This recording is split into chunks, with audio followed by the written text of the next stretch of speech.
Music by Nisar.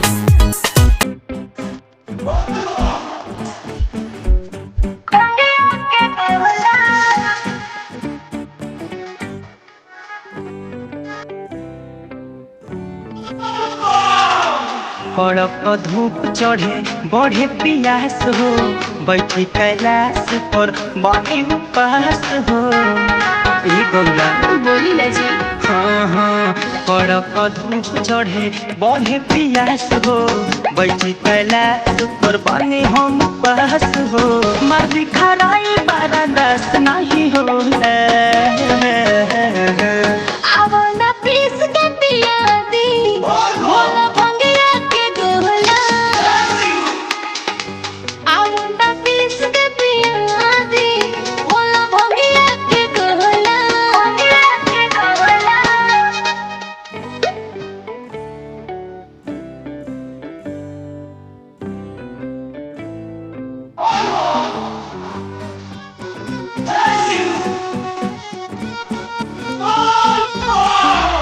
Gauri अहुरे ज्यादा ना कुदरा लगा।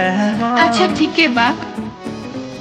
लोहरी गाजा भंगिया जहमन हो खेले आवा। अरे जरूर लाइन। ए भोला जी आए ना पलोनिया सोनिया लगाई, थोड़िया परोसी के भगवा लगाई। छोरा पतियुआ पे चढ़न बाते चोले।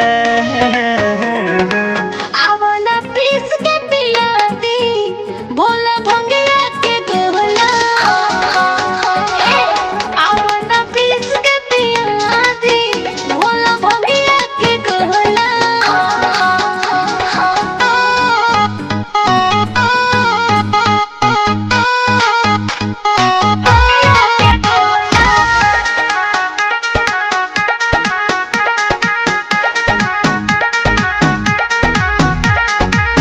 सावन के पुहेला नाही रिम झिम पहरे। हाँ ये तो बात बा। भाती ले खासील इहो दहकत करे। हाँ जी। ए भोला जी रवली बात होई कैसे लोग के, अरे अब से तू के बूझी सोल जोग के। सपत पसिया में आवे भद तोले।